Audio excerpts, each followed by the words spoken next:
What's up, roomies? This week's episode of The Living Room features Can't Find the Words by Candice Leonardo.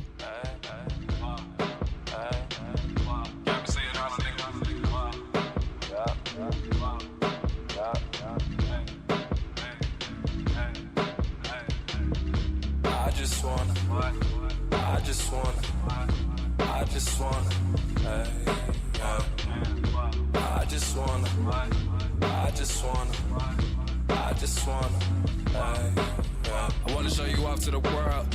You ain't even my girl. But we both know what's up. And we both know our worth.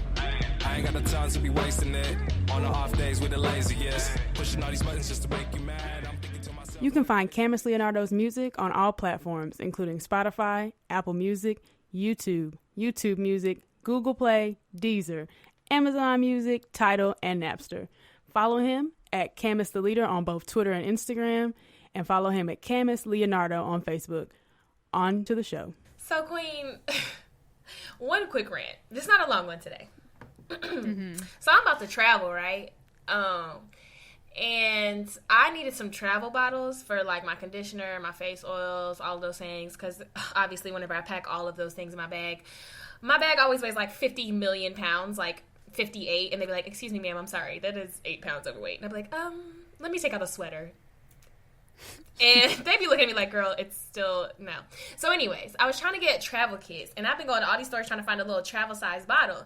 And then I was like, oh, I bet the Dollar Tree got some. So I got some from the Dollar Tree, and it came with 3 in a pack. Well, let me rewind. I needed some bottles for my facial care and stuff, and I got them, but then I decided I need a couple more travel bottles because when I get on a plane, I decided that those airplane bottles don't have enough ounces of liquor for me. So I decided that I was going to fill up my travel bottles that were about 3 ounces with my liquor, and I was going to have 2 of them so I could have an extra strong drink because I have an overnight flight, and I'm trying to be knocked the fuck out. I'm sorry. You bought brand new bottles for this? No. Little mini travel size bottles. Like most people put lotion in, I'm going to put my liquor in it. Yeah, I'm saying they're new though, right? Yeah. Okay, I'm just checking. Continue. Yeah, and so because they were new, I was like, I need to wash them. I need to make sure they're sanitized. Why did I put them in boiling water and they literally evaporated to hell? So why are you ranting? Because I think this is your fault. No, it is. I mean, it is my fault, but goddamn, who the fuck knew you couldn't boil plastic into oblivion? Plastic into boiling water would not melt the plastic? But the lids didn't melt and they're plastic. I didn't know. Where did you get, how much did these bottles cost? Let's start there. I got them from the Dollar Tree. That was $1. So this is absolutely, unequivocally your fault. But the lids didn't melt. Only the bottles did. I don't want to hear that shit. Well, needless to say, I had to go get me some more to pour some liquor in so I can have me a nice 6 ounce liquor drink so I can be knocked the hell out on this plane. Mm-hmm. Okay, I actually do have a rant. Okay, go ahead. And I am sorry because I feel like you are about to be involved. Oh no! I would simply like to ask everyone to please stop trying to use President Trump as a scapegoat for how COVID-19 happens to be turning out in America. Okay. To which I say, none of you niggas are taking responsibility for your own actions. I've heard people say, oh, well, if Hillary Clinton had been president, I don't think it would have been this bad. So what you're telling me is that you can't use your own mind and your own discernment to stay your ass away from the parties, off the planes, in the house, away from the pool parties, the hotels, any of that stuff, right? No offense if you are, but the whores are smoking hookah.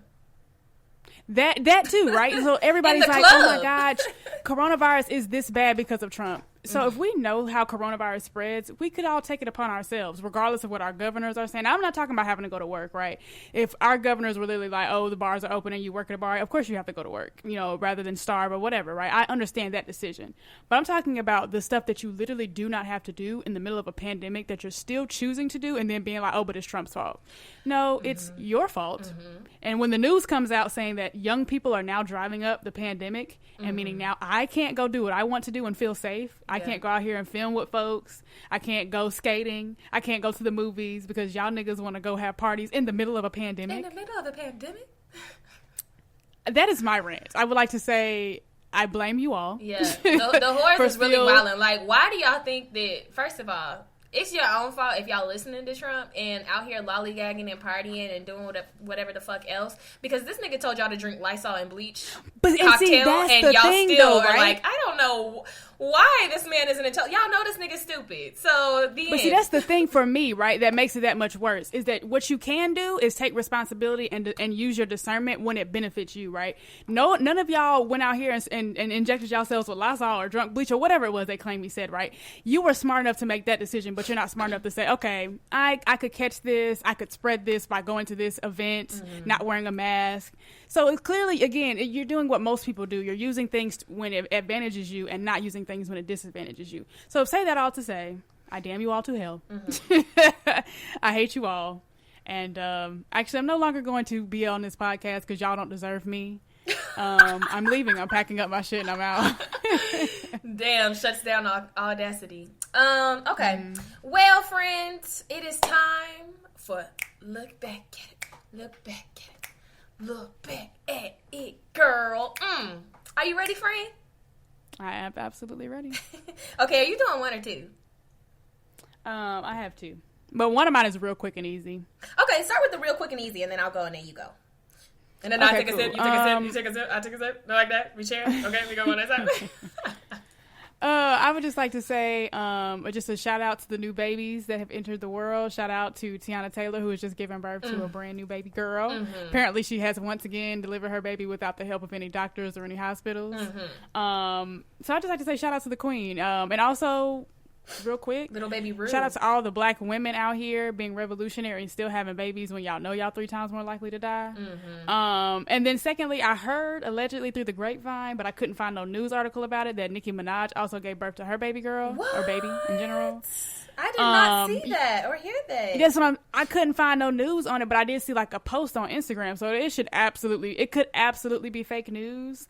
But say that to say, if the good queen has had her baby, which I feel like, I don't know where I got girl from, maybe it said it in the post, but whatever she had, boy, girl, whatever.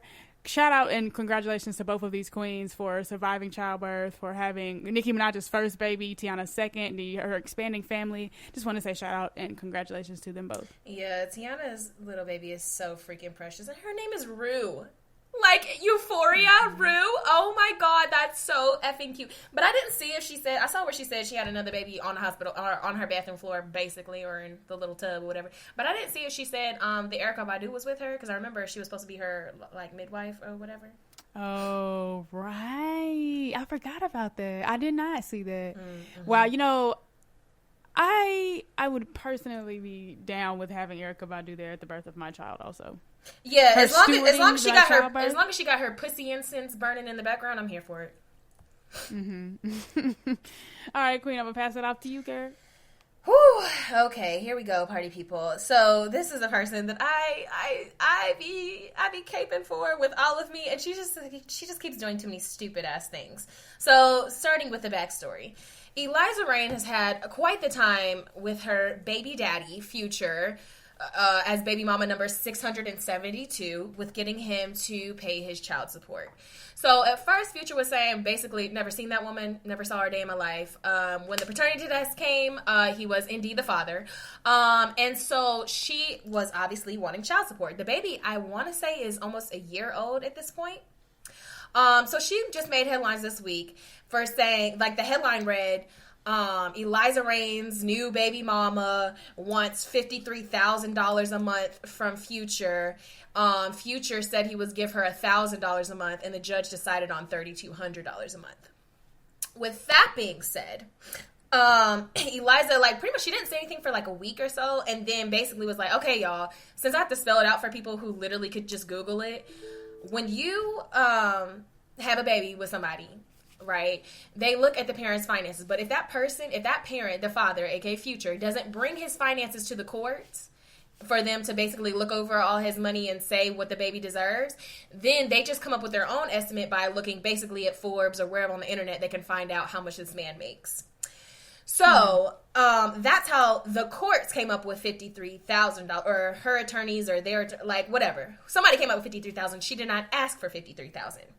That's first and foremost. Secondly, for him to rebut with $1,000 a month for a baby? So you mean to tell me you are buying your girlfriends, or allegedly just anybody you fuck, you're buying them APs, right? You're buying them like $30,000, $40,000 watches, maybe more. I don't know. I'm a bad bitch with no AP, so I couldn't tell you. But you're buying girls that you fucking on $40,000 watches just so people can recognize them as your girlfriend. And you think it's okay to only pay $1,000 a month for your baby? All of your rap lyrics are about how much money you got. And you only want to pay $1,000 a month. I know regular ass niggas who need to be paying $1,000 plus a month. But the fact of the matter is, when you are looking at people's incomes, you're looking at the lifestyle and the income of both parents. Which means if the baby, especially, because let's be real, Future is not raising any of his children or seeing them more than 3 times a week. Let's just be real. If the mother has strict sole custody of this baby and has to do everything for him, you think your little chump change of $1,000 or even $3,200 a month is at all okay? These are rapper babies, right? These are rich people's babies, because I can't say rich babies because this nigga don't want to pay nothing. But don't they deserve to have the highest level of education that they want? Don't they deserve that when they see their dad buying Louis Vuitton for whatever bitch he fucking on, that they should also have nice clothes, that they should also be able to travel and see the world like he just goes on a trip whenever the fuck he wants, taking girls all across the country? Don't you think your kids deserve to see the world too if their parent can afford it? Like, that's so wild to me that niggas don't want to pay for their kids. But that's a whole nother thing. So basically I saw this and I was like, wow, that's pretty fucking ghetto. That's really trash. Yuck. What happened? Money, did you see? Oh, my bad. Go ahead. What happened was, oh God, this is gonna kill me. Galactic Whore, aka Summer Walker, that's her Finsta name, her Finsta for her fake Insta that's not fake, because everybody knows about it. She commented on the situation and said, ugh, where do you guys find women like this? This is disgusting. I feel so bad for him. Talking about Future. And here is my thing. Y'all love to pretend like women are so disgusting, whores, sack chasers, etc., etc. But what we cannot do, even as the whorest of the whores, we cannot impregnate ourselves with any rich niggas' babies. We just simply cannot. You know how that happens? When a rich nigga decides to bust a nut inside of you. That's how people get pregnant with rich niggas' babies. So to be like, wow, these bitches are sack chasers, they're disgusting, they just don't want to work. Even if they don't want to work, they are the sole responsibility of this child. So basically, if you telling me, okay, well, you can work too. Okay, so you want me to what? Take your child to the fucking daycare down the street that's ran out of somebody's house for my kid to be getting sick, touched on, again, a whole live pandemic, whatever the fuck. Somebody can molest your child. I don't believe in leaving children with literally anybody, because I'm terrified of what people would do to children who can't fend for themselves. And again, this is a baby. So if this woman goes to work a full-time job, she's going to be paying thousands of dollars a month in childcare. So what the fuck is your $1,000 a month even going to do besides possibly feed this baby? The people were also talking shit this week because Cam Newton's baby mama, who he was with for like 10 years, she already had a daughter when they met that was really young, that he basically took on the stepfather role for her. You know, they lived together. They were, I think, engaged, if I'm not mistaken. And then he had 3 babies with her. She requested $15,000 a month, which when you think about the math, like, she broke it down. Like, they don't just pull numbers out the air. You can't just say, hey, I want this much money from this nigga, make it happen. They literally have to prove, like, okay, how much do you spend on food? How much do you spend on clothes? How much is education? How much is childcare? How much, is whatever, gas to get around?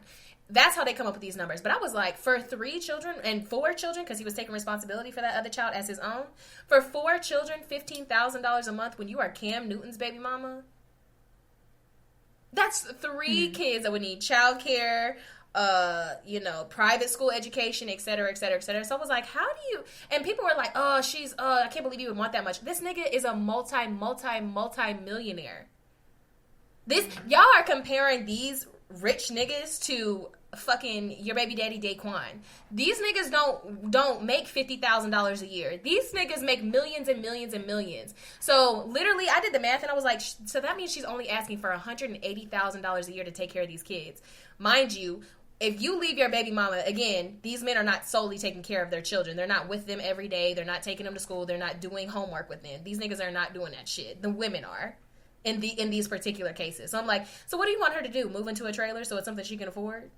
She should be staying in the same exact house these kids were born in and lived in with their dad there. It was his fault that he cheated on her and went and had another baby outside of their relationship, and that's why they're not together. So, I don't know. I was just mad that these people are trying to cape for rich-ass niggas who literally know what they're doing. You know how babies are made. Like, come on. Let's not act remedial. Y'all niggas know how babies are made. If you don't want to pay women, then maybe y'all should only be fucking women who make a lot more money than you, and then you won't really have to worry about it. Because at the end of the day, y'all are choosing the women that you're choosing. And not that there's anything wrong with the women. It takes two people to have consensual sex and get pregnant. So I just don't know why people want to coddle men so bad. But basically, Summer was just going in, and one of London, that's who Summer was dating at the time, which they unfollowed each other, so maybe they're broken up. I don't know. But one of his baby mamas was like, girl, maybe you should shut up and mind your business because you don't have any kids and you don't have no dog in this fight. When we want to know how to sing or how to scrub a toilet, we'll hit you up. But you're not a mother, so don't be trying to tell people how much money it should cost to raise a child that men literally get to come pick up maybe on the weekends, possibly, and say, what's up, little man? What's up, little man? Put him back down and leave again. Like, y'all niggas is wild. Like, I don't care. I was literally thinking about it, and I was like, it's not that I would be like, oh, well, I should never have to work again because I got a rich nigga. But at the same time, you know what the fuck it was, and I know what the fuck it is. Especially because these niggas be pillow talking like, oh, yeah, I'm going to take care of you, and this, that, and the third, and then all of a sudden want to cheat or go and do whatever the fuck else, and then be like, I have never seen that woman. Really? Because does that mean you just raw dog any woman you have sex with? Or do you not have a relationship with them at all? A friendship, a texting buddy, a pen pal before you just raw dog and nut inside of women and they get mad when they end up pregnant? You need to be mad at God because that's God's fault then. Wild. Yeah, it's wild. Number one, I would just like to say I truly do wish that coming back to the whole individual responsibility thing, I truly wish. I mean, I'm gonna just speak for myself. I would not have sex with Future, because clearly he does like to have sex without condoms. Clearly he does not care about whether or not. And the women are in God's Atlanta, ugh, gross. Ugh. Yeah, I think it's wild that he has so many children and then doesn't want to, make sure that they can live fruitful lives. Because mind you, again, I think like you were talking about where people are comparing the amount of money that these women are asking for to the men that they date, right? And that's no shade, not to say, oh, you ain't dating a millionaire, but it's like, most of us aren't. And so say that to say, literally, though, the courts come up with the numbers. That's the crazy part. Like, they're looking at the dad's income and his lifestyle and what the baby's lifestyle would have been or was when they were together. Like, and so what? You think all this shit should be ripped away because you're not with this baby, like the mother of the child anymore? That's stupid. Yeah, I think, again, for me, I think the whole point of having money and having children is to be able to give them the best life. So I don't understand why these men don't want to, pay this money out, especially like you said, because it's a fraction of their income. It's not like they're going to go without. And also, too, just to think about the fact that these children deserve to have the same lifestyle as their parents, right? Mm-hmm. So again, I think that's very weird too, right? I've heard the YouTuber that I really like, his name is Rodney the Voice. He talks about this a lot, like the fact that Future comes home, driving a G-Wagon or whatever, a Maserati into a God only knows how many bedroom mansion on however many acres, and you just sent your child, but you're okay with your child being somewhere on like Section 8. And that's the thing. I'm like, these apartments, like to live in a nice apartment in Atlanta, not like, oh, it's got to be a penthouse, but in a nice apartment where I would hope it. No matter how much money I had, whatever I had, I would want my child to have the very best of whatever I could afford. Because there's no way I would want my child to be somewhere, well, like, oh, it's a house. Okay, but if I can afford for my child to live in a gated community or somewhere that I feel like is safe or in a quote-unquote safe part of town or whatever, or go to good schools, I would abso-fucking-lutely be making sure that my child was protected, especially considering I'm not the one raising him. I'm not taking care of him. I'm not with him 7 days a week, 24/7, like this mother is. So why the fuck wouldn't I want to be like, not only do I want the mother of my children to be safe, I want them to be protected. I want them to never go without. And I want my children to have the same lifestyle I had. Because again, what is the point of making all this money if you don't want to give it to your seeds or take care of your seeds? That's stupid. You're going to die with all of your APs on. And then what? What are your children going to do? Yeah. What are your children going to have to show fruition of your career? That's stupid. Yeah, and to the Summer Walkers out there, I'm not surprised at all, right? You have women online defending Tory Lanez. So clearly, you know, we are not gang like these niggas. But I am full team women need to gang in this hoe. Absolutely. And be team women as fuck, because these niggas do not have our backs the way that they have their own backs, and the way that they gang up on us when it's time for them to fight for us and fend for us. That it's women trying to get themselves pregnant. When you could fucking twist a nigga's nipple off and beg him to use a condom, niggas will fucking try to not use a condom with you.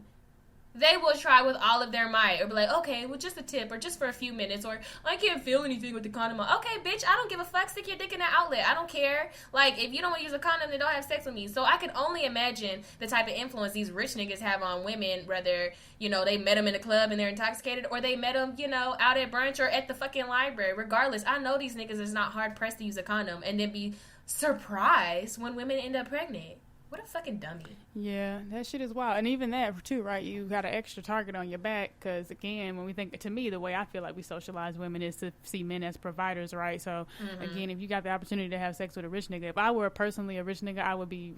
When I used to think that wearing more than one condom would actually keep you from getting an STD or getting somebody pregnant, that would be my mood. I would have on as many condoms as possible. Because, again, he clearly don't want these kids. So I do not understand why, at a minimum... Number one, of course, wearing a condom, but at least at a minimum, I'm playing devil's advocate here. Why you wouldn't at least be trying to make sure this person is on birth control, which you can't really do. They could literally say, "Oh, I am," and unless you checking the inside of their arm or some shit, you wouldn't know. So you should definitely. Which you should want to wear a condom anyway, because again, Atlanta, and even if it wasn't Atlanta, you should be wanting to. But nigga, if you don't want to pay for your children, the very least you could do for society is cut your fucking scrotum sack. Please, for the love of God, get a vasectomy or even amputate your penis, because we are really, truly sick of having to hear about the fact you don't want to take care of your kids, or you're going to be so disrespectful as to say, bitch, I'll give you $1,000. $1,000, bitch? Rent in a decent, even apartment, just a decent enough apartment in Atlanta, like a decent one for you and your child. It's going to be like $3,000 a month. Now, I'm not talking about, again, I'm not talking to regular income people who might be like, well, you can get an apartment for $1,800 in Atlanta. Okay, well, I'm not talking to y'all, no shade, but y'all baby daddies aren't millionaires. So, again, even a regular, degla ass, nice apartment for you and your child would be at least $3,000 a month. Then food, all that shit. And if you want her to work so bad, then also cover the cost of daycare. Because why should she have to come up out of that $1,000, that measly $1,000 to try to pay for daycare too? That's stupid. Y'all are stupid. Y'all gonna make me mad on this fucking podcast. Don't be... it makes me madder that people would cape for people like that. Like, people would... I feel so bad for him. How? How are we feeling bad for fucking Future? Riddle me. I am confusion, because I don't even know. He can't even take care of the child that he has with a rich woman. He don't even take care of Sierra's baby. So, I just meow. Okay. I'm done. I'm off that. I would just like to say, lastly, I just want y'all to raise the bar, because the fact that Future can get a woman is still surprising to me. Like, the bar is in hell for men. Literally, they could limbo down to their deathbeds for men. All you got to do is breathe at this point. Like, can y'all please just hold these niggas accountable and hold their feet to the fire? Ugh. You done? I know you're upset. You're frustrated. I just get mad because I don't like when men basically try to bash women for being able to have babies, because that's stupid. But especially when a woman does it, I'd be like, what? Doesn't your boyfriend have 3 baby mamas or 4 baby mamas right now? Like, come on, girl. Oh, you talking about Summer Walker? Yes. Oh, that shit. But then again, that makes sense. She clearly thinks that that's normal, or, okay. I just and girl. Not judging you, girl. I say live your life. Just don't bring. I don't want y'all bringing that shit over here. Right. It just really disappointed me that out of all people, it would be a woman who literally talks about empowerment often. But whatever. Jobless. See it all the time. These women are traitors. Mm-hmm. They're sex traitors. Mm-hmm. Okay. You good? Yes, ma'am. You done? Yes, ma'am. Okay. I have vented out. Mine is I don't know if y'all listened to us last week, but if you missed the episode, y'all might have missed the fact that Niecy Nash got married to Jussica Betts. The world did not know that Niecy Nash, I didn't know that she was even divorced, but I'm bringing her back up again because her People article dropped. Oh Lord. And I wanted to talk about the things. Okay. So she divorced her second husband in March, and what she said was, which I thought was really dope, was that it's not about the gender of the person that she's married to, it's about her soul. She said it's not a matter of like, because a lot of people were, speculating, like, oh, has she been having these feelings all this time? Has she just kept it under wraps? And she was like, basically, this is just about who I am right now. It's not about me coming out. It's about me coming into myself.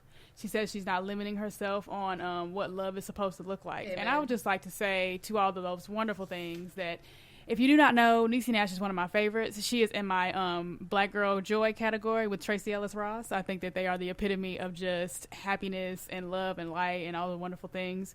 And so I just was very inspired by the fact that Niecy Nash has been married multiple times, right? Because we just come up with all these ways of judging people and chastising them. Like, I've heard people say, oh, yeah, she's been married more than one time. And I'd be like, I don't give a fuck, Keisha. I don't care. I think that is a stupid thing to be concerned with. I think that like I said on the last week's episode, when Jack A. Harry was asked if she would get married again, and she literally was like, yeah, do that shit till you get it right. That's how I felt about Niecy Nash. I think it's very dope that she's like, this is who I am now, and I'm basically living in my full truth and being my full self. It just sounded very much so like just being free, and I think that at least for me, that's what I'm looking for in this existence, is just to be free. So I just wanted to bring it up because I just thought it was amazing, and I'm super happy for her. She looks overjoyed, and she was even talking about how when they first met, that she was happily married. They had met, I think she said 2015, and then, like, they just started to look at each other differently after her divorce, and so that's when all of this transpired.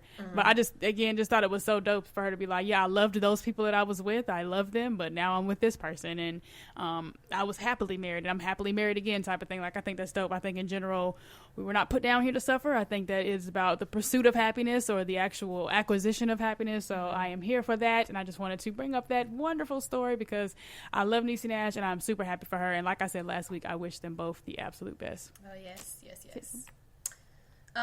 Were you gonna talk about Candice Owens? We can participate in discussion, because I think this is going to be quite interesting to see how we... Well, I just wanted to say very quickly, like, I actually don't really care to dwell on it, because it was so much back and forth, and like, oh, look, we're all in high school, this is great. But I caught a piece of an interview after all this transpired. If you don't know, Candice Owens and Cardi B have been going back and forth on the internet. And Candice Owens is, oh my God, she's just like the greatest black. She's just the greatest fucking black. So she just doesn't understand why all of us niggers are out here talking about our pussies and why we think we have the right to vote. Because if we talk about our pussies, we don't have the right to vote. And with that being said, she was had an interview with someone, and she was talking about how, Biden is pandering. Okay, I don't see a lot here. Biden is pandering, Democrats are pandering, blah, blah, blah. But then she starts talking about, oh, they only picked her because she's illiterate, she doesn't know anything, she's stupid, blah, blah, blah. The whole time, now I will not call Cardi B a scholar, but this queen has a second language of English, just so we're clear. Just so we're clear. So the woman is not illiterate. Maybe she doesn't speak the way you want to with your silver spoon having ass that is in your ass currently. But no, Cardi B, I don't consider her to be illiterate. Again, she is kind of hood. She's kind of ghetto. But that doesn't mean, like, Candice Owens was saying, they're pandering and da-da-da. They think black people are stupid. And they're using this illiterate-ass Cardi B. And I was like, so are you saying black people are stupid? Because if black people were stupid, then I'm sorry, Cardi B wouldn't appeal to us either. And also, don't you think you're pandering too, girl, whenever you're the only black that people can even name that's for Trump, and you are just sucking his dick so hard every fucking day to let us know how great Republicans are? Don't you think that you are also the stupid fool that they want to use to pander to black people? Since you represent the 3% of people who like Trump. Like, I don't detest Candice Owens to the same extent that you do. I think she actually does serve a very good purpose. She's been purposeful for me, because at the end of the day, she definitely challenges me to go do more research from the things that she says. So I didn't get that. I definitely think that the Democratic Party is pandering, but that's because I don't fuck with the Democratic Party. So rather than, like, the same kind of animosity, I guess you could use, for lack thereof of a better term, that you feel towards Candice Owens in this moment, is the animosity that I actually feel towards Joe Biden, right?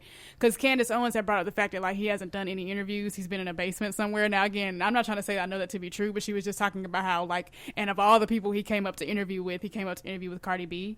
And I'm not even just speaking about Cardi B being illiterate or not being illiterate, but it's just this how much we obsess over celebrities. Like, I personally don't need Cardi B to interview Joe Biden, but I also understand, right, that we do obsess over celebrities, so it is going to get some people engaged, right? The fact that he did sit down with her, there are people who are going to listen to the interview and be, you know, inspired to vote for Joe Biden or to vote in general, right? I understand the purpose of it, but I also understand Candice Owens' point in saying that the Democrats do think we're stupid, because I think they do. They don't even, to me... I am not at all arguing with that. Do I think Joe Biden is a snake, especially for the crime bill? Abso-fucking-lutely. But I'm sorry, are you trying to convince me that Donald Trump is not? Because she said, you're encouraging a million people to vote for a man, you know, he locked up all these black people, da-da-da. They think you're stupid, they think you're dumb, they don't even know your music, they can't even quote one of your albums. And it's like, are you trying to tell me that Joe Biden is not the great fit? Because I don't know, maybe I'm wrong, but I think we all know he's not a great fit. But she said, but Cardi responded like, I'm sorry, you're like basically capping for a nigga who told millions of people to drink bleach and who literally makes a mockery anytime a black person is killed. To this day, is caping for Kyle Rittenhouse as in saying like, well, it looks like he was just defending himself. Like, to this day. So again, to me, I didn't see it, because nobody is going to convince me that either one of these people are great options. But of the shittier, of course, we know what it is. So to be like, oh, you know, they're using you and they think you're dumb. Duh, all politicians think we're all stupid. And when you think about how much they don't teach us shit in school about politics and what things mean for us as citizens, we are all stupid. I mean, most of us, I would say, the average American is stupid or ignorant to what, you know, our voting means, what laws mean, what executive orders mean. We're all ignorant to it to a certain degree, because none of the rest of us are just, you know, politicians. We don't know those things. So if you're trying to convince me that Democrats think we're stupid and Republicans don't, you're not going to do that, girl. But you got to understand the perspective that Candice Owens is operating under, right? And I'm not trying to say that Candice Owens isn't being paid. I don't know whether she is or isn't anymore. I know she definitely was at one point, or excuse me, that's at least what I heard, I should say. But when you understand that her perspective is that Donald Trump is good for black people, because especially when you look at the way that she not necessarily defends what he says and does, but like we'll say like, nah, they're twisting his words, or that was a sound bite, y'all didn't watch the whole interview, that kind of thing. You would understand why she's up there and she's so vehemently opposed to the whole idea that Joe Biden interviewed Cardi B, and then, you know, this whole pandering thing. Like, I absolutely get it from her perspective. Again, am I telling people to go out and vote for Trump? No. But I'm also telling people to do more research, because also, right, if we're just speaking about the crime bill specifically, I was reading an article that said that Trump signed one of the most progressive crime bills in a long time. Like, he might say he's tough on crime, but he literally signed a crime bill that's supposed to get rid of like mandatory minimums, a whole bunch of things that would positively affect black people and people in general who've been incarcerated. A lot of it sounded like it was undoing a lot of the crime bill, the very crime bill that Joe Biden wrote. But see, a lot of people don't know that, right? Because again, the news plays us for a fucking fool too. And that's not to say everything Trump has ever done has been good, but it's just, I was having a conversation with one of my friends and she was like, oh wow, I didn't even know that. And I'm like, yeah, that's what they want. That's how they want it to be. They don't want you to know that shit. So we running to vote for the nigga that wrote the crime bill to vote out the one that actually signed one that helped. You know what I'm saying? And that's like, I'm saying that's just one thing. I'm not talking about all the things that Trump says or all the things that Trump does or whatever. I'm talking about on that one specific issue. So I absolutely get where she's coming from, because I do think a lot of the times we're getting played for a fool. But the good sis literally says that racism doesn't exist, and anybody who says racism does exist in America just wants to divide us. She literally thinks that racism does not exist. Yeah, I haven't heard her say that per se, so all of these videos and posters and everything from all these rallies about niggers and black lives don't matter and white lives matter. Like, literally, they'll be like, all lives matter, and then say hashtag blue lives matter, hashtags white lives matter, and conveniently leave off black. So how do all lives matter? Like, this girl really thinks that racism just doesn't exist. Yeah, and that's unacceptable. Really that's irresponsible as fuck to do with your platform. Again, yeah, I understand to a tiny degree the black people that are like, oh, but Republicans actually X, Y, and Z. Cool. I think you're looking at a very small scope, but cool, whatever. I personally don't really care, because again, Republicans and Democrats at the end of the day pretty much have the same goal. They may go about it a little bit differently, but they pretty much have the same goal. Maybe one is more eloquent with their words, and one is more overt with their racism. That's fine. I get it. Neither one is a great idea. But for me, it's not the fact that she's like, oh, fuck Biden. It's the fact that she's so pro-Trump and that Trump isn't racist and America isn't racist and those kids shouldn't have been, they, are getting locked up in cages because, oh, well. And to be like, well, other presidents put those cages, into effect. It's like, okay, and your president is the one who's holding up. Y'all are literally holding up posters of basically the world on fire as it is today and saying, ooh, Trump's America or Biden's America. Bitch, you do realize you're the current president. So this is actually your America that you're talking about. Yeah, again, you got to understand, especially when it comes to the whole, like, kids in cages. I myself do not know if they have black kids in cages or not, but Candice Owens, I don't think she cares about what happens to non-black people. She literally said that immigration was going to do harm to the black community and it was going to take away our electoral power. So just based off that alone, I'm not thinking she's very giving a fuck about Hispanics. And I'm not saying that's right or wrong, no, but I also think black people need to worry about their fucking selves for once because clearly nobody else gives a shit.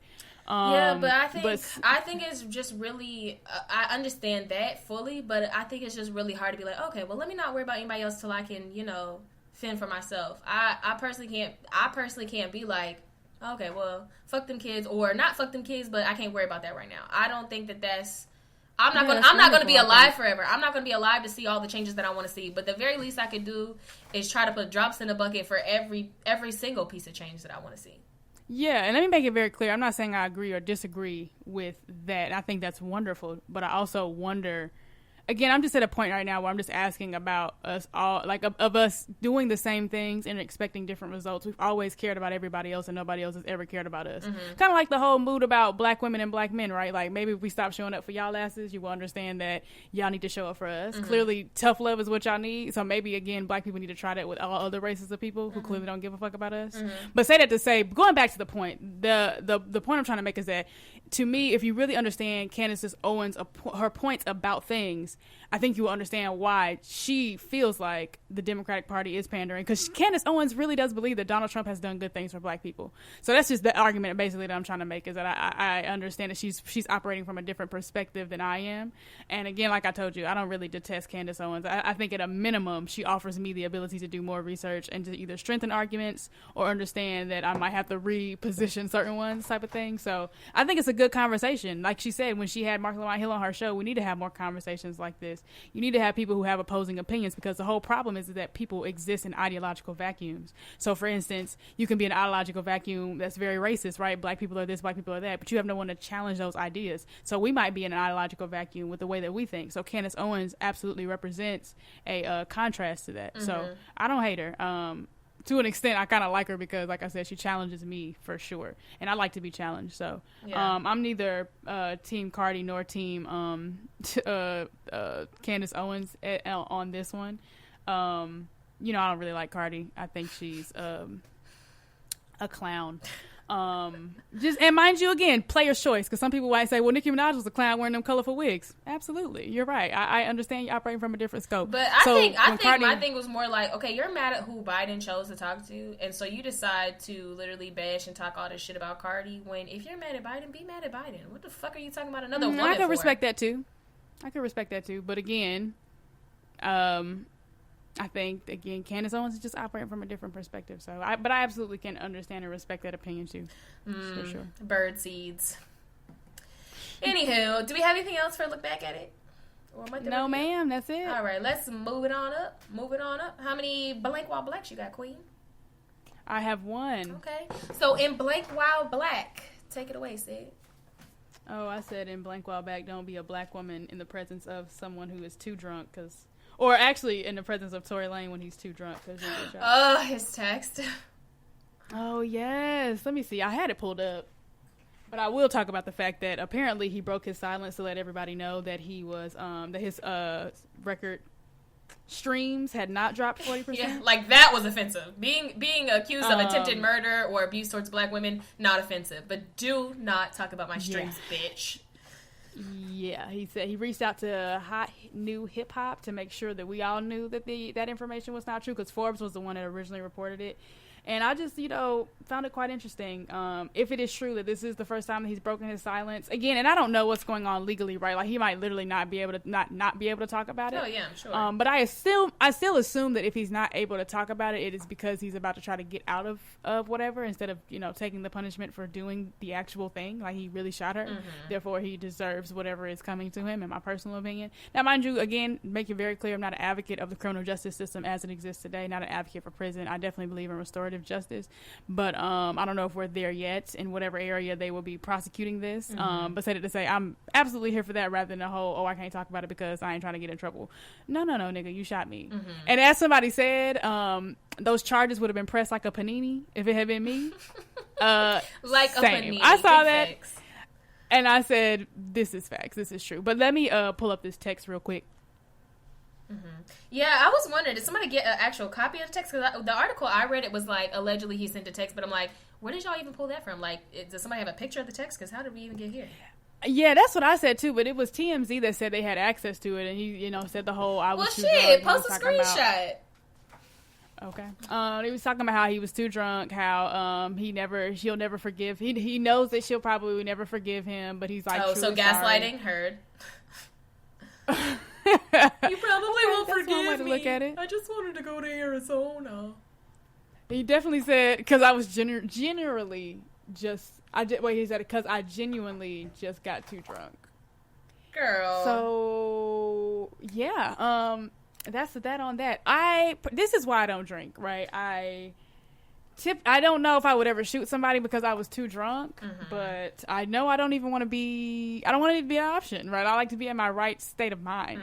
But yeah, wow, that was really, I just wanted to report on the fact that Tory Lanez hasn't said a thing, but he came out to make sure we knew that his streams hadn't dropped, which in my personal opinion would be well deserved. But I did see in my search that there are 2 artists, including Kehlani, who dropped him from their 2 female artists that dropped him from their songs. I think JoJo had a song with him too. JoJo, yep, that's it. Yep. So shout out to those women, and they were talking about, I know what Kehlani specifically talking about, how fans had asked her like, how are you basically going to have this man on your track and he doesn't make us feel safe, kind of thing. Not necessarily phrased that way, but to paraphrase. And she was like, you know what, y'all right. And then JoJo, I think, was saying that she had been talking with her team since the moment that the news even came out, like all the alleged news type of thing. And so again, she also made that move. So again, as I said earlier, gang, shout out to all the women sticking together in this time, in this moment. Those are the ones that deserve to be famous and supported and rich and live great prosperous lives, in my opinion. Not the no shade, but not the Summer Walkers of the world out here defending niggas for the bullshit that they doing.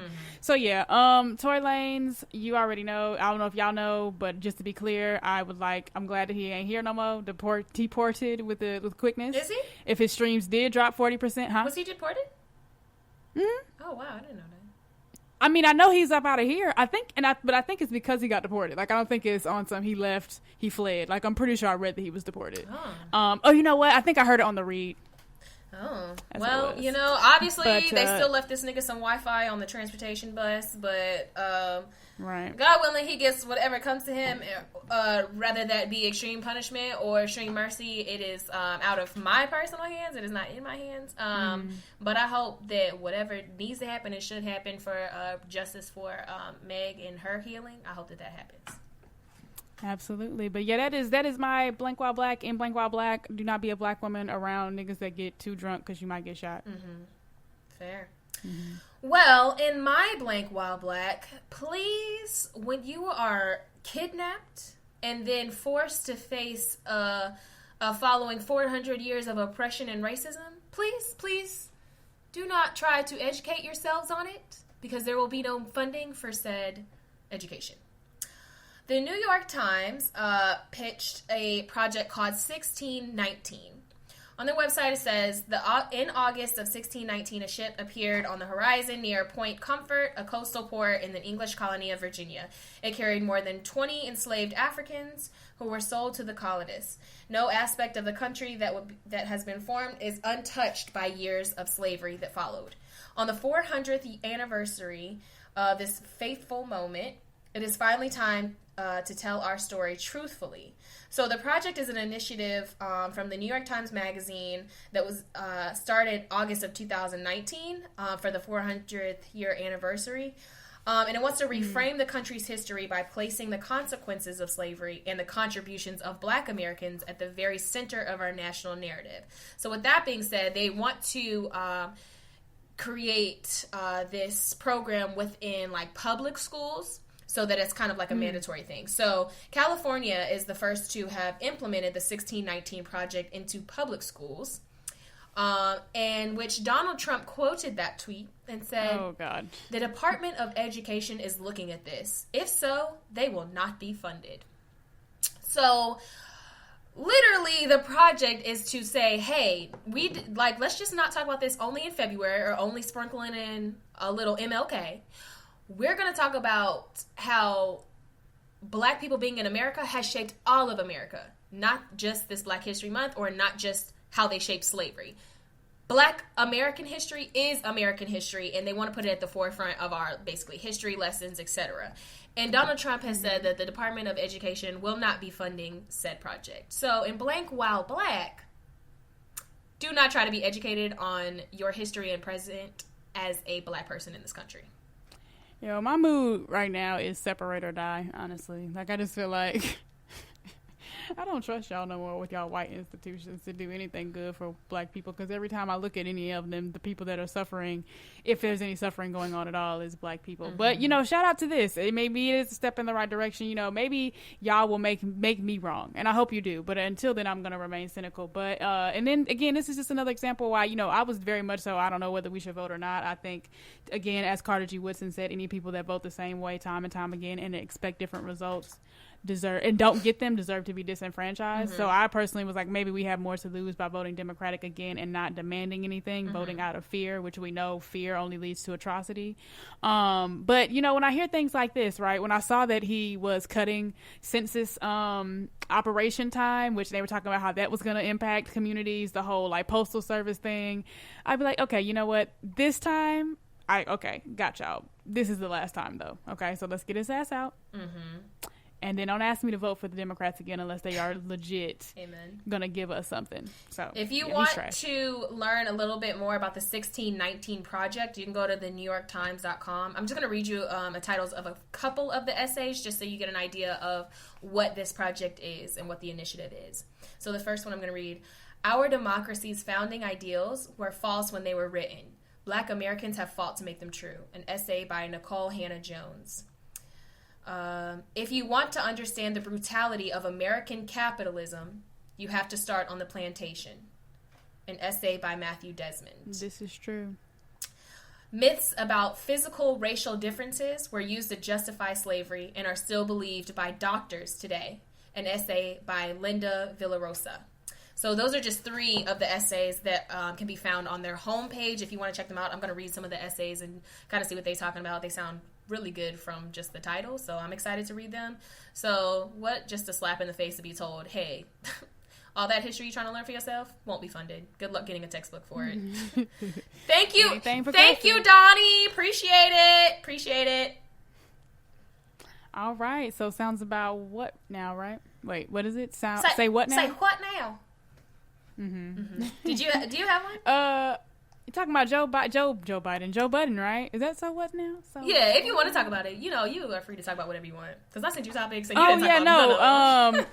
I just saw, you sent it to me, so I just saw that he was talking about how he basically likes to touch his dogs and their sexual private. Yeah, areas. I saw he put out like a statement like trying to clarify or something, but I was like, I don't want to see this. I don't want to hear this. I don't want to look at it. It's one of those things that to me sounds very much so unlike. So now you said what you said. Now you're trying to backpedal because of the what's coming down the pipeline, because of the way people are responding to it. But I feel like he said that with his chest. Yeah. In which case, please, and I think it's one of those things. I don't know. You don't call it DES or whatever the fuck. Call them people and get that dog free, because Joe Budden's out here molesting. It's one of those things to me that sounds like I thought people were gonna laugh at this and they didn't. So now let me backpedal. And on my Housewives of Atlanta shit, don't backpedal, Kenya.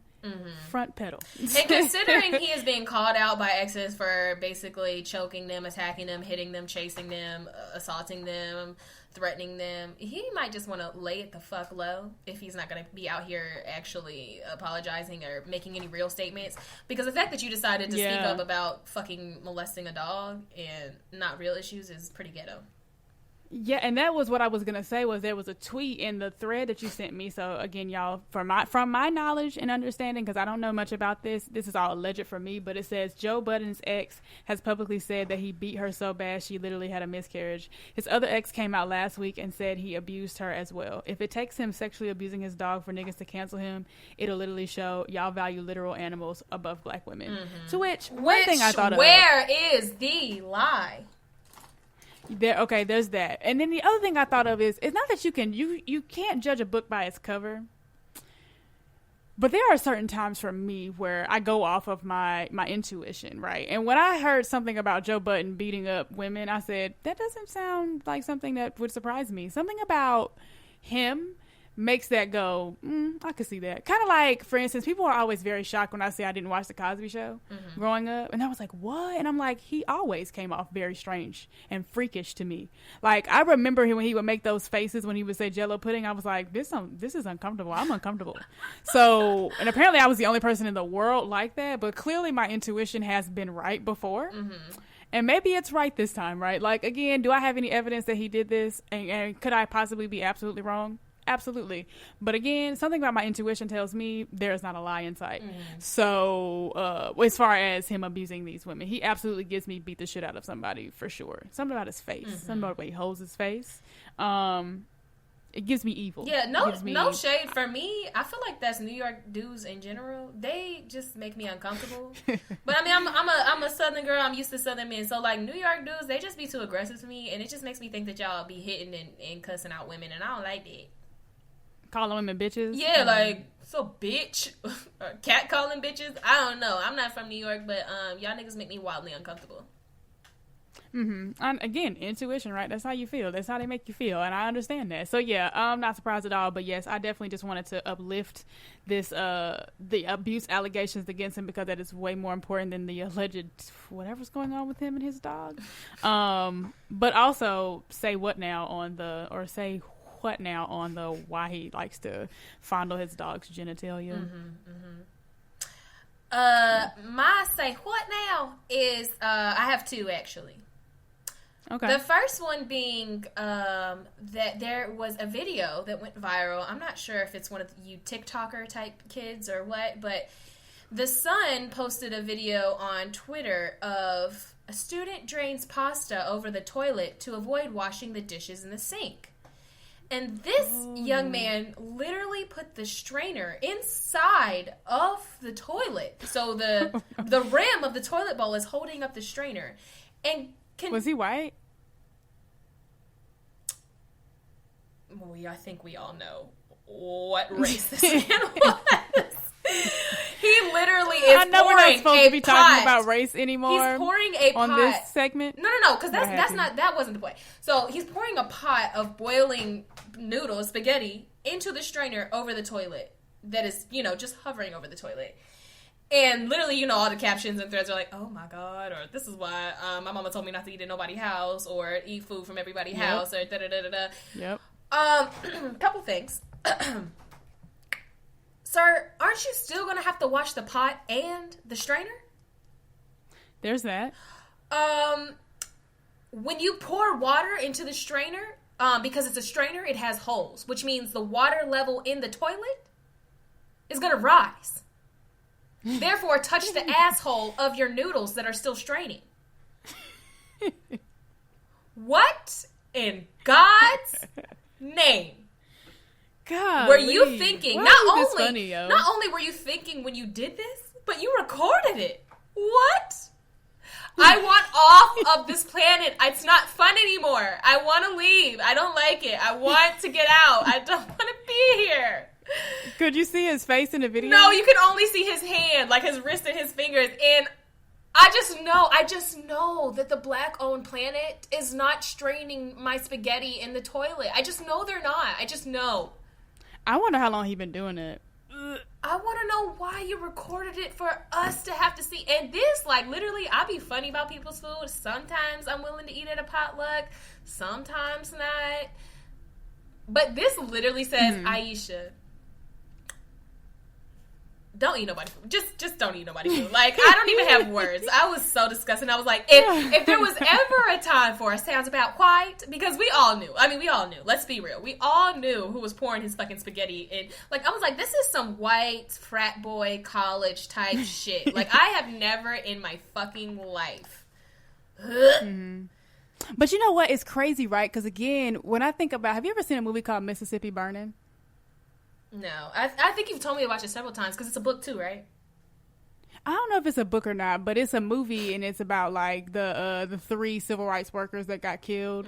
And it's actually about them trying to find who did it or whatever. It's another one of those white savior movies. But anyway, there was a part where they were like, quote unquote, doing like interviews of like, you know, news interviews about people's responses to the boys being killed or them being missing. And it's one white lady. It was like, they're dirty. She was talking about black people. And it is always so interesting when I hear about these kind of stories, or even when I just think about the fact that it's like, y'all called us dirty, but then you think about movies like The Help, but y'all hired us. The only jobs you would give us was to be maids in your house, to take care of your children, to literally wipe them clean, wet nurse your little nasty pink babies. But we're fucking dirty, but you want us, you are okay with your babies sucking our teat, but we're dirty, we're apes, we're animals, we're niggers, we're roaches. Girl, racism is so tired. It's so tired. And it's again, right, there comes this idea about power, because it's like, y'all have the power to define, so y'all could say that and it like, quote unquote, be true, right, even though it's not. But when we look at the shit y'all literally be doing, like straining your noodles in the toilet, because number one, because you don't want to wash dishes, so that's nasty. If you got time to cook, as you taught me, you got time to clean. Secondly, you're straining your dishes in the toilet and straining your pasta in the toilet. Like you said, even if it wasn't going to rise, even if the toilet water was not going to rise up and touch the noodles in the strainer, still disgusting. I don't want my strainer anywhere near a toilet seat. And if this is how you cook, gross. We fucking know that you don't clean your toilet. We know you have never lifted the rim of your toilet. We know that you've never cleaned the little balls that hold the fucking toilet down in the little back of the toilet. We know you don't clean none of that shit. We know you have never in your life taken a Clorox wipe and wiped the handle of your toilet from where you flush it. So, yeah, you don't want to wash dishes? Bitch, we know you don't wash your toilet. Okay, because that's worse, right? On the list of things I don't want to do, I think toilet. Well, I don't really care. I actually like to clean, but I think on a normal person's list, washing dishes is not as bad as washing or cleaning a toilet. So yeah, I'm not trusting it. I'm not eating over there. Just the fuck nasty. And say what now? And sounds about what? I am not eating spaghetti from no white boy ever on planet ever. My next say what now is something that actually gave me great joy, but it also made me sad because I had to come to a realization. There is a man named Jason Addick. It's Jason Addick 78. He has an Etsy shop and he does like FX makeup and shit like that. He's a local artist in LA, so I actually might have to go fuck with him because he created a quote unquote scary mask, but it looks quite normal to everyday life at this point. A scary mask of a angry Karen is like the name of the mask, and it's $180 on Etsy, and it is an absolutely the fuck terrifying can I talk to the manager ass haircut, white lady screaming, looking just fucking irate. And it was a say what now because I was like, god damn it, I love dressing as a whore for Halloween, but how dare you give us this great ass costume? Because now I want to be an angry Karen. I'm trying to look it up. Jason. What's the name of the guy? Addick, like ADCO, Adcock, if you will. Jason Addick, 78. But he has like really cool costumes and makeup and drag and all kinds of cool stuff on his page. But yeah, that mask, I was like, damn it, I want to be a whore, like always. But this mask is a good time. Yes, no, it is very well done. He has a regular angry Karen, like a, can I talk to the fucking manager? And then he has a, I didn't wear my face mask, so now I am walking around with blisters on my face and looking like all of holy hell mask as well. So if you're interested, go check it out. It's on Etsy. Yeah, I'm gonna go look. Oh, man. All right. Sexpectations. Oh, yes, it's my favorite. It's the most Oh, do you have something terrifying time to say to me? of the pod. I have to sing. I have to burst out into song. Okay, let me see if I can. Oh, I'm about to see if I can remember this off the top of my head. So, Queen, I know you are a fan. A fan of the good Odell Beckham. Shut up. This is literally mine.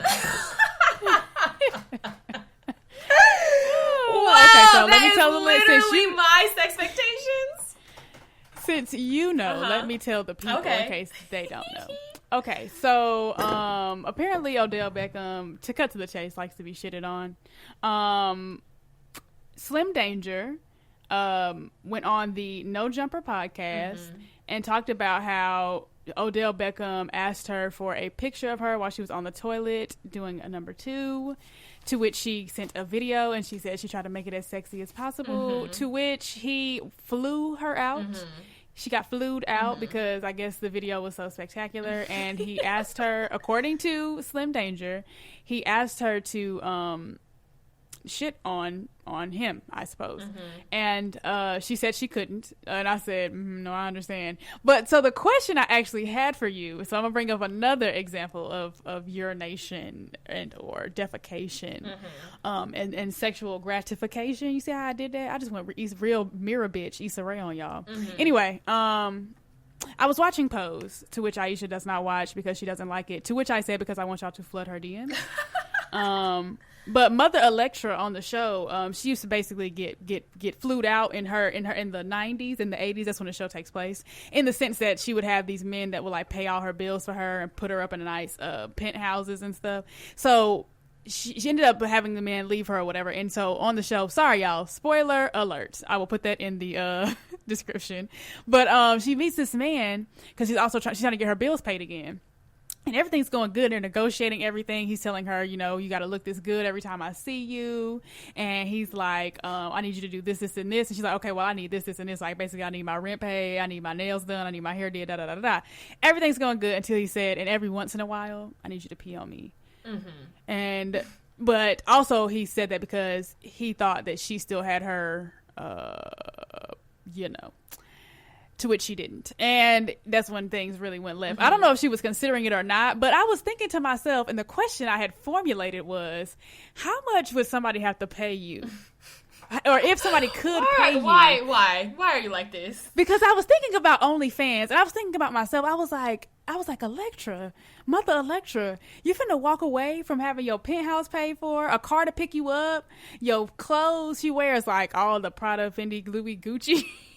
She wears all the finest things, and this man was gonna pay for it all. And all you had to do, now mind you, of course, there was some other unforeseen circumstances, but I'm thinking to myself, like, all I would have to do every once in a while would pee on somebody. How much? What would be my price for that? So I was wondering if you would have a price for that, for peeing or for pooping. Both, either or. Okay. First and foremost, I would like to consider the source. And this podcast is literally just about basically the Selena Powells of the world who like to expose celebrities and do all that weird stuff. And she's already Chief Keef's baby mama. So if you ask me, she's already doing a lot of wild ass shit for way too less money. With that being said, keep my good king's name out of your mouth. My baby Odell does not want a poop pie on his back or wherever the fuck. Yeah, he might. No. He's gotta face the hard facts, sis. Well, according to his Twitter and him teasing with his girlfriend Lola Wood, he does not enjoy the poop pies. But whatever. He said, she said. Don't talk about my man again, bitch. But what poop? How much could somebody pay me to poop on them?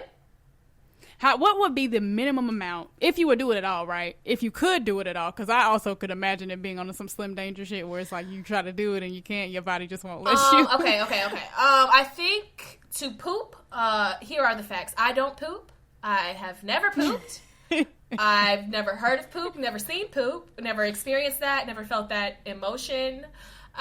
So poop is a no for me. I'm sad because I cannot do that. Otherwise, you could pay me to do it, but I don't poop, fart, etc. Those aren't things that my body does.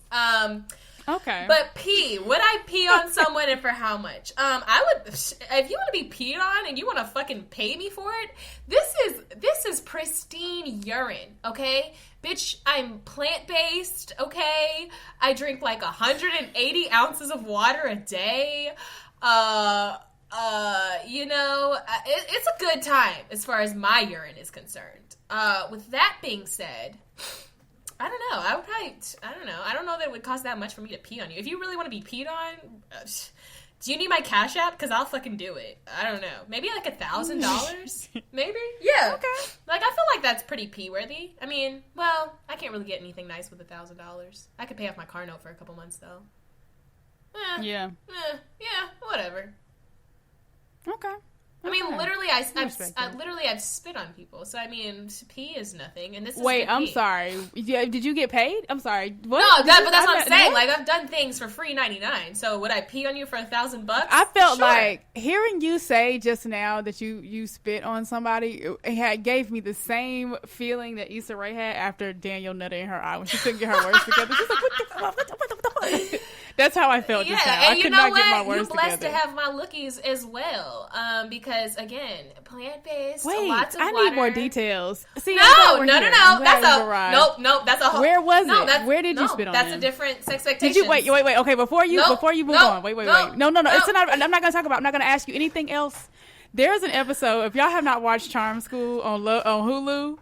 This man paid Pumpkin to spit on him because you know she is famous for spitting on New York. And I know Pumpkin's breath stank because New York told us y'all, you gotta watch it just to watch the reactions of everybody else looking at her. The girls look horrible.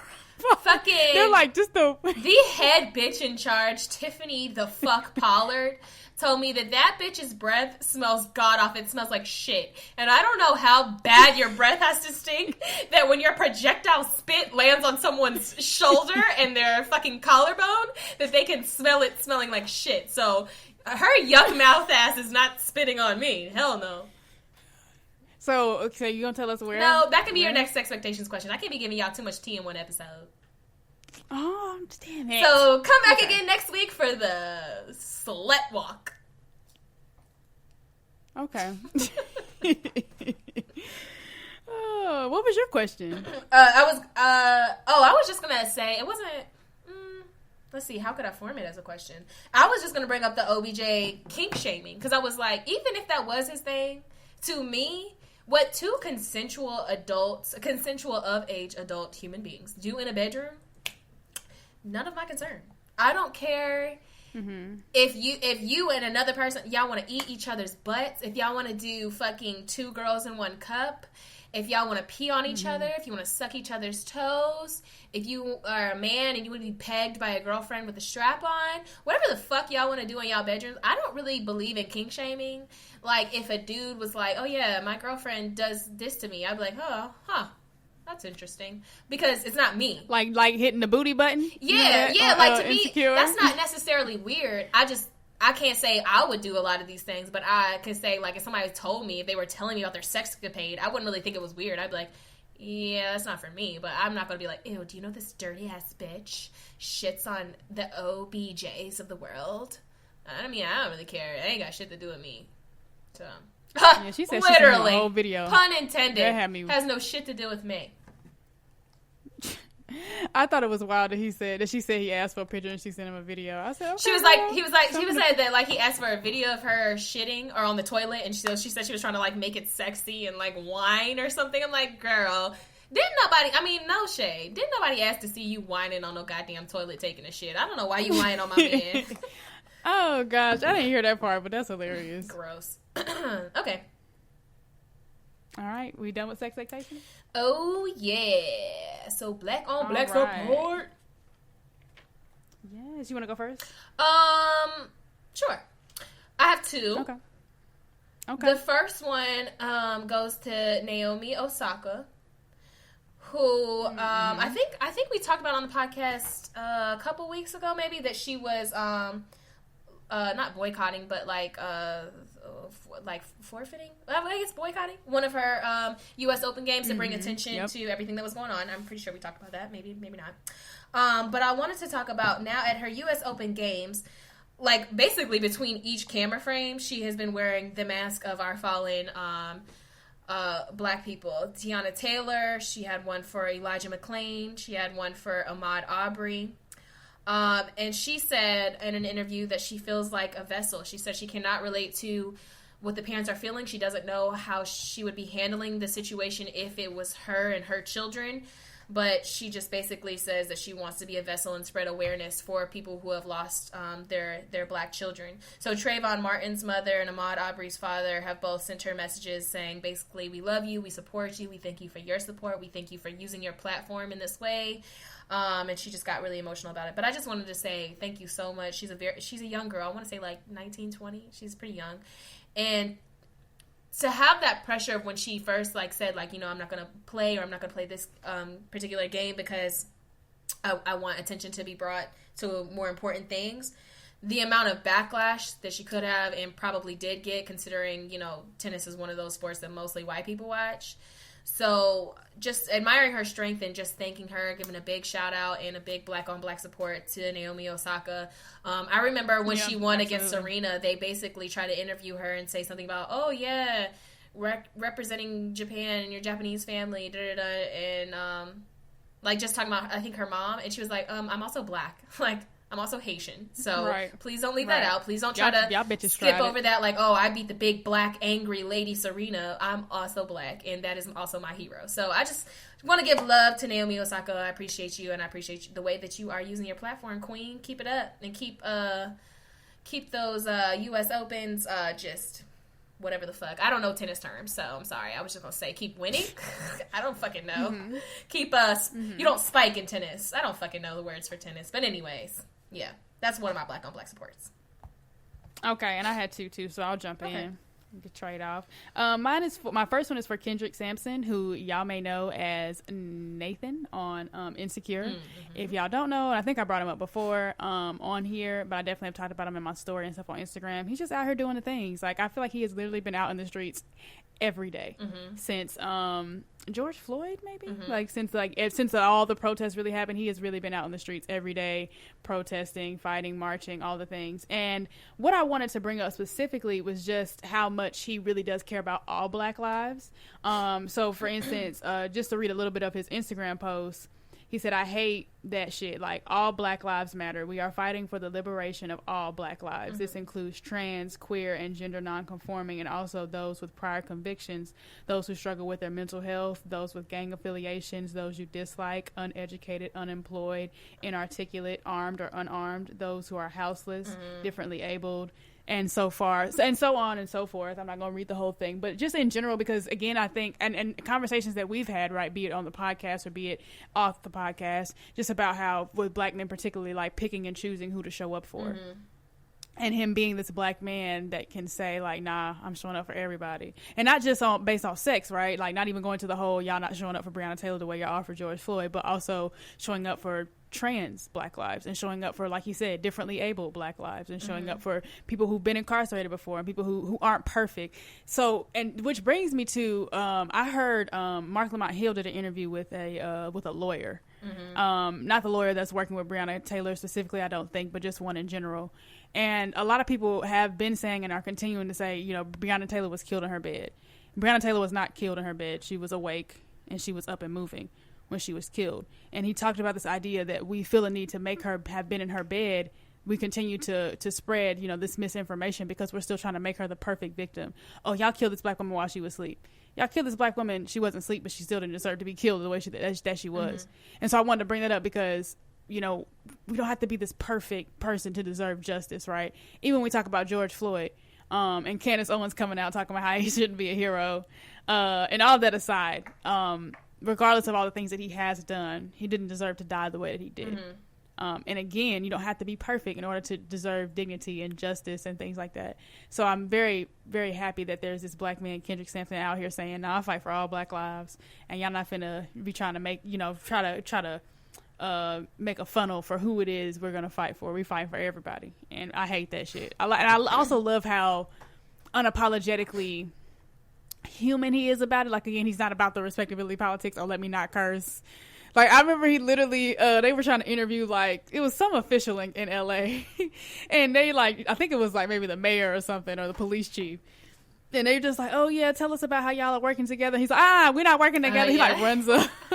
and as he's walking away, you hear him say, now, fuck that shit. Nah, And I just was so weak because I was like, yes, I'm so here for this. Because, again, we going back to this idea of not doing the same things and expecting different results. We tried it the respectability way. Mm-hmm. We tried dressing up in our Sunday's best to earn your respect and to try to keep our dignity intact and just be human beings. And so I fuck with the fact that he's like out here in his cut up t-shirts and he's cursing and he's saying what he said. I said what I said. I love his energy. So I just wanted to say shout out to him for one of my black on black supports.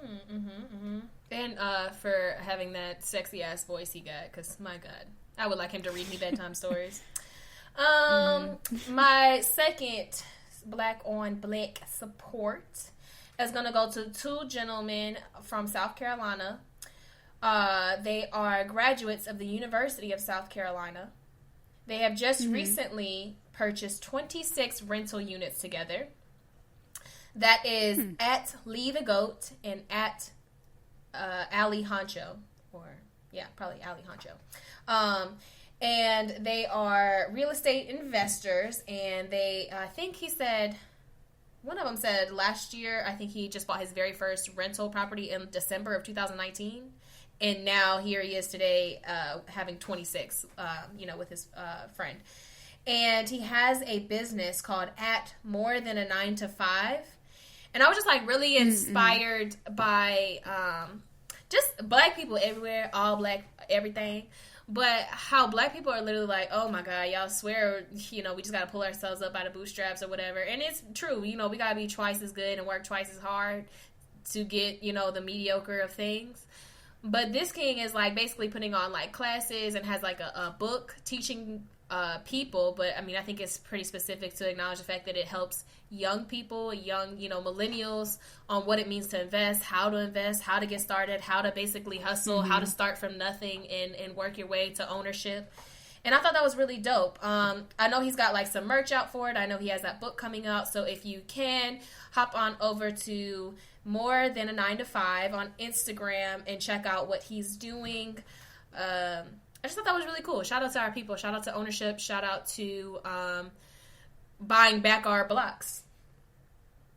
Absolutely. Okay. And my last black on black support goes out to Jussica Haynes, who you can actually follow on Instagram at Jussica Haynes. That's Haynes. And I'm shouting her out because of her From the Mouths of Black Women podcast and her From the Mouths a Black Woman page. From the Mouths of Black Women started off as an IGTV live series, which I was very fortunate and very honored to have participated in, along with many other Black women who specialize and are educated in a variety of areas. And it was her goal was to amplify the voices of Black women, and so now she has turned that into a Instagram page, which you can follow at FTMOBW_podcast.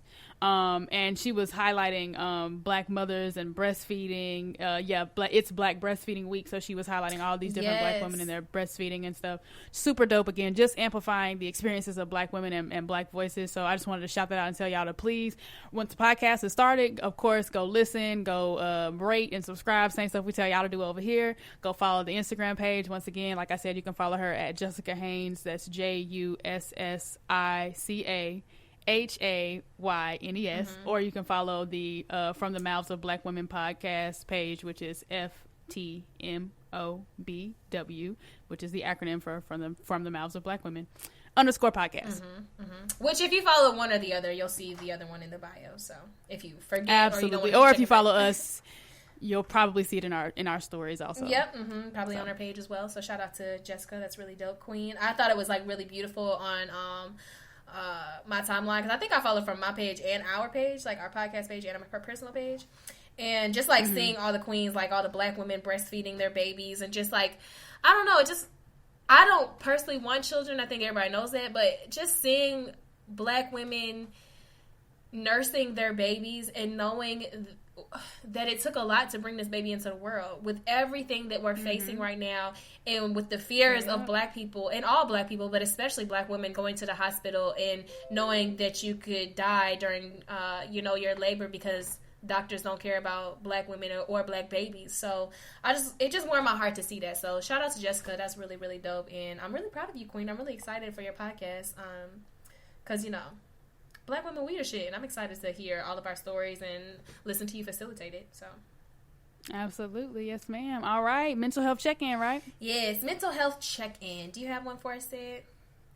I am going to attempt to do my breathing exercises again, but we know one of the hosts of this podcast don't like to let me be great. I am dead. I'm about to be quiet, friend. Go ahead. Okay, so you know how this goes, y'all. We do our breathing exercises. So I'm going to give you all our count. So we're going to breathe in for 4, hold for 7, and inhale for 8. We're going to do that 3 times. Aisha probably got her mic on mute. So here we go. Breathe in. 2, 3, 4, and we're gonna hold for 7. 2, 3, 4, 5, 6, 7. We're gonna exhale for 8. 2, 3, 4, 5, 6, 7, 8. We're gonna inhale for 4. 3, 4. We're gonna hold for 7. 1, 2, 3, 4, 5, 6, 7. We're going to exhale. 1, 2, 3, 4, 5, 6, 7, 8. Inhale one more time. 1, 2, 3, 4. Hold. 1, 2, 3, 4, 5, 6, 7. And exhale. 1, 2, 3, 4, 5, 6, 7, 8. Thank y'all again for breathing with us, or breathing kind of with me. I had to count, so I couldn't do it. But again, I just want us to take a moment just to be present, to calm down. Again, so many things going on, be it the pandemic or even just, I think when we're functioning normally, we're just going from thing to thing, just always constantly ingesting. So I think it's just nice to have a moment where you're just focused on your breath and you're just completely present. So hope y'all still enjoying it. Like we always say, let us know if you're not. So we ain't got to do that shit no more. Mm-hmm. But if you are, we absolutely will keep doing it because we care about mental health over here. So that is it for me. I just wanted to breathe with y'all real quick. I'm going to pass it off to the good queen, the good sis. Okay. So my mental health check-in, I wanted to talk to you guys real quick to say that Suicide Prevention Week is this week. And even when it's not, it should be awareness year long. So I wanted to put into your awareness, there was a page called North Star CLT, as in North Star Charlotte. One of my friends had put it in their post. I want to say it was Kalia, so shout out to Kalia if that was you, Queen. But one of my followers put it into my awareness, so I wanted to put it into you guys. They made a post saying that suicide is the 10th leading cause of death. And so because it's Suicide Prevention Week, they wanted to give you some warning signs that you can look for maybe in your friends or even if yourself, if you need it and you don't really understand where your mental health is taking you, especially in times of pandemic, especially in times of racism, especially in times of just everything that we have to deal with as Black people, as young people, as all people. So with that being said, some suicide warning signs are some speech behaviors or some talk, phrases like being a burden to others, feeling trapped, having no reasons to live, saying specifically that they want to kill themselves or harm themselves, or experiencing unbearable pain. Some warning signs including mood, being depression, loss of interest, irritability, anxiety, humiliation, rage. And some warning signs of behavior including increase of drugs or alcohol, getting too little or even too much sleep, acting recklessly, aggression, isolating themselves from their friends and family, ignoring phone calls and texts for long periods of time, withdrawing from activities, giving away prized possessions, looking for ways to harm themselves, such as internet searches and purchasing materials, or visiting or calling people to say goodbye. Again, I just want to put that into your awareness because if you see the signs in people that you love or if you're experiencing them yourself, that you have a chance to get help. And they included the suicide prevention hotline, which is 800-273-8255. Again, if you're seeing these signs in anybody that you know and love, or even for yourself, getting some help and just having somewhere to start. Maybe you don't know how to find affordable therapy, or maybe you're just kind of scared to even start with therapy. So if you need it, again, the suicide prevention hotline's number is 800-273-8255. Y'all, I want to make it out of 2020 with all of you. So with that being said, I love you. I love us. And I hope that if you needed that information, or if you needed that to be like a wake-up call to you, or a sign to you to check on someone that you love, I pray that you please do that and utilize the number if you need to. Love you guys. That's my mental health check-in. Yes, ma'am. Yes, ma'am. And my affirmation, I'm going to keep it quick, keep it cute and simple, is to be kind to yourself in the way that you speak to yourself and how you treat yourself, and be kind to others, how you treat them and how you speak to them. And my affirmation going into this week is just to love yourself first, and then to love on others. Just speak positivity over your life, people. We can do anything we want to be or do, so I pray that you speak positively over yourselves. Don't let me catch y'all talking shit about my friends and my listeners and my roommates in the living room. Don't let me hear y'all talking shit about yourselves, because I'm going to pull up. Love you guys. I have been Aisha Damali. And I have been Sid the Great. Thank y'all again for joining us. Remember to like, and remember to rate, and remember to subscribe, and remember to tell your friends about us. Oh, and full shade, when y'all repost us in y'all stories, on y'all page, etc., if y'all gonna tag one host, tag both hosts. Okay? You can either tag the Living Room 4440's Instagram page, or tag both of the hosts, or hell, tag us all three, because you know what? Melanie knows what's up, and Brianna knows what's up. They tag all three, and I was like, oh, look at these queens. They know what's up. They gonna tag our podcast page and us as individuals. I don't know why your friends don't fuck with me, but they don't fuck with me. Don't blame my friends. I ain't got no friends, so don't do that. Well, they definitely be tagging you. I'll be like, oh, wow. Let me tell you something. This was one shady-ass person who probably didn't even want to tag me and didn't tag Sydney. And you know what? Don't worry about it. Because when I... No, it wasn't one. It's happened. I don't know if it's the same person, but it's happened multiple times. When I see the doll, it's a wrap. Just know that. And I would like to say, I don't know if y'all have seen it, but there's this meme, and it's a screenshot of BET telling Tia happy birthday. And mind you, I think they just do two separate tweets. But anyway, somebody screenshotted it and they said, oh, y'all got beef with Tamara? No, they didn't. And I said, that is literally how I felt when I saw people, when I have seen on multiple occasions, people tag just you. I'll be like, damn, they got beef with me? Well, don't fuck with me. Tia was on BET. So it's okay. I still love y'all though.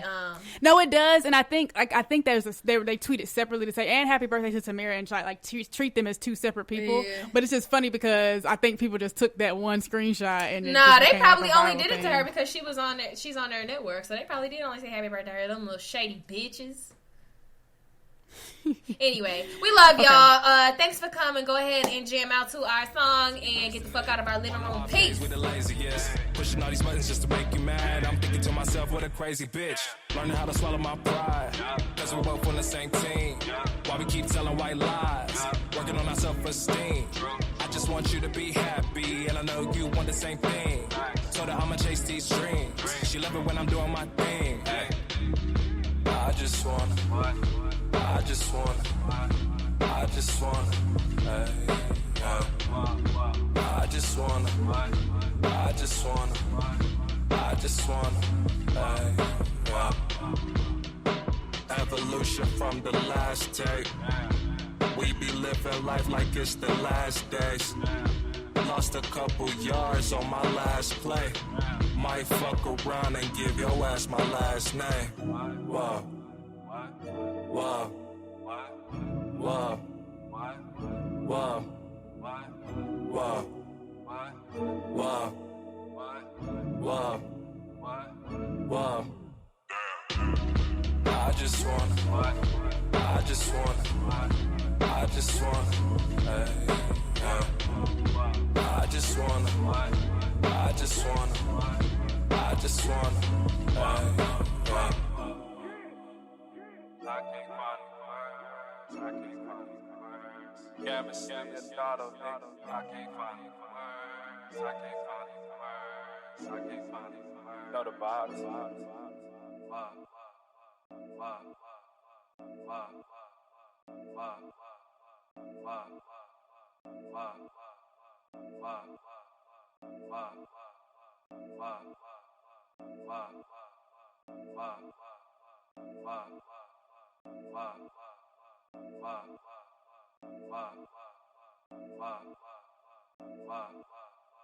Wow.